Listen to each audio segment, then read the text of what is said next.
अस्सलाम वालेकुम दोस्तों, welcome to Bilal Moin channel. आपको पता है जुमेरात का दिन ओमान में जब से कोविड शुरू हुआ है बहुत इंपॉर्टेंट का हामिल है, क्योंकि जुमेरात के दिन जो है वो सुप्रीम कमेटी की ब्रीफिंग होती है, प्रेस टॉक होती है, जिसमें वो अपने पिछले जो प्रोग्रेस होती है वो और आगे का लाहे अमल देती है।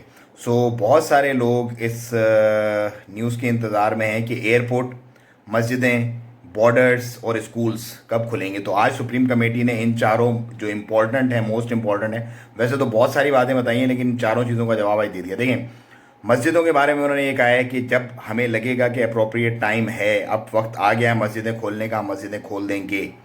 एयरपोर्ट और बॉर्डर्स के बारे में उन्होंने कहा है कि नेक्स्ट जो मीटिंग होगी उसके अंदर हम डिस्कस करेंगे कि एयरपोर्ट्स और जो बॉर्डर्स हैं जैसे यूएई का और जो दूसरे बॉर्डर्स लगते हैं ओमान के, उनके बारे में क्या करेंगे, ज़मीनी रास्ते के बारे में। वो नेक्स्ट मीटिंग जो नेक्स्ट थर्सडे को होगी उसमें वो डिस्कस करेंगे।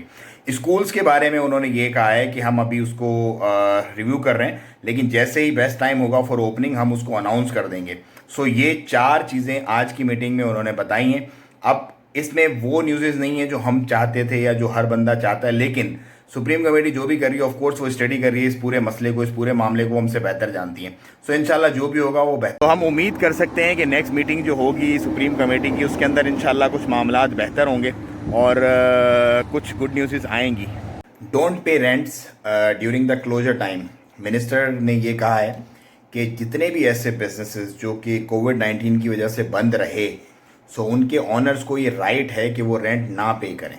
मतलब जिस वक्त वो बंद करने का कहा गया सुप्रीम कमेटी की तरफ से और जिस वक्त खोलने का कहा गया उसके बीच का जितना भी पीरियड है, वो आप जो ऑनर्स हैं उनका राइट है। अगर वो पे नहीं करना चाहते रेंट्स तो वो नहीं पे कर सकते, आपको कोई भी पुश नहीं कर सकता। सबसे इम्पोर्टेंट, पाकिस्तानियों मुबारक हो, आपकी जो स्टॉक एक्सचेंज है वो तीसरे नंबर पे दुनिया में परफॉर्म जो कर रही है इस वक्त सबसे बेस्ट। जी हाँ, पाकिस्तान स्टॉक एक्सचेंज। और ये वही स्टॉक एक्सचेंज है जिस पे तकरीबन 2 महीने पहले एक हमला किया गया था इसको ख़त्म करने के लिए, तबाह बर्बाद करने के लिए और पाकिस्तान की इकॉनमी को डिबोने के लिए। लेकिन अल्लाह इज़ द बेस्ट प्लानर, जो अल्लाह चाहता है वही होता है। मैं आप लोगों को बार बार तलकीन करता हूँ, बार बार ये बात बताता हूँ, लेकिन मसला ये है कि हमारे तवक्कल की बात है।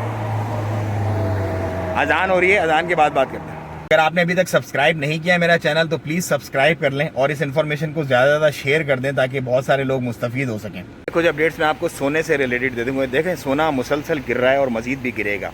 उसकी बहुत सिंपल सी कॉमन सी लॉजिक है और वो ये है कि डिमांड और सप्लाई।